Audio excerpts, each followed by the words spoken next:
Ika nga nila ay, you can never go wrong with food business. Ayan, ang pinatunayan ng business owner na si Cecilia Catalina Martinez na ngayon ay mayroon ng successful catering services business. Silipin natin yan, ang kanya nakaka-inspire na kwento dito sa Negosyo Tayo.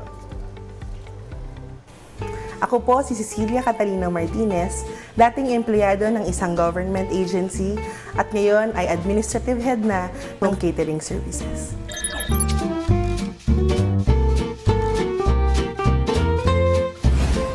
Actually, my tita and tito tried to put up a small canteen in Bago Bantay, Quezon City. Naging okay naman siya. May demand naman yung food kasi masarap naman, ganyan. Ang problem lang is dalawa lang kasi sila. So hindi nila kinaya, parang hindi nila kinaya na mag-hire ng more people dahil syempre sa resources. So eventually, nagsara yung maliit na business na yon. Pero kasi it's my tita's dream, yung proprietor, yung owner, to really put up a business. Prior to this, siya ay isang barangay secretary dito sa Cubao. And then yung tito ko was a cook in a restaurant near UST. Kami naman ng mga family members ng tita ko, we were employees. I was employed by CHED. And then hinire nga na ako na admin nung time na medyo umu-okay-okay na yung business. So this started during the pandemic.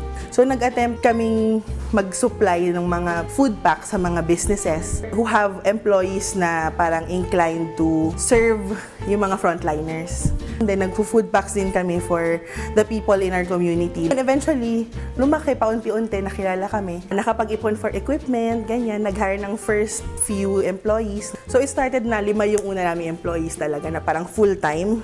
Ngayon, we are, I think, 70 strong. So we have 70 employees. Nakita ko naman na start pa lang, okay yung business. Like, nung una, ayoko pa mag-resign sa CHED because ayoko naman na lahat ng kami naka-latch sa business. Pero eventually, may time na kinailangan talaga ng tita ko yung tulong ko. Na may isang event na kailangan niya, kung kailangan ko siyang samahan kasi naka-spread out kami, maraming events. So sinabi niya na sa akin na baka gusto mo nang mag-move kasi kumbaga we need more hands. Eh ako naman kahit wala pa ako sa business, tumutulong na rin talaga ako before pa. Pero nung sinabi niya na all hands on deck na, sinabi ko na nag-resign na rin ako noon. Marami na pong pioneer dito sa business na to.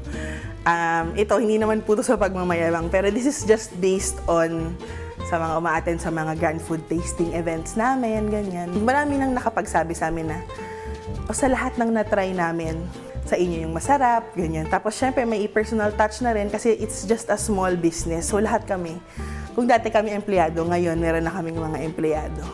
So yun yung number 1 na nabago sa amin is, I think and I hope na nakakagawa kami ng change to other people's lives. Kasi syempre we help them send their children to school. We help 70 families. Pangalawa, yung priority kasi namin is education and health. So, yung mga yun natutugunan na namin.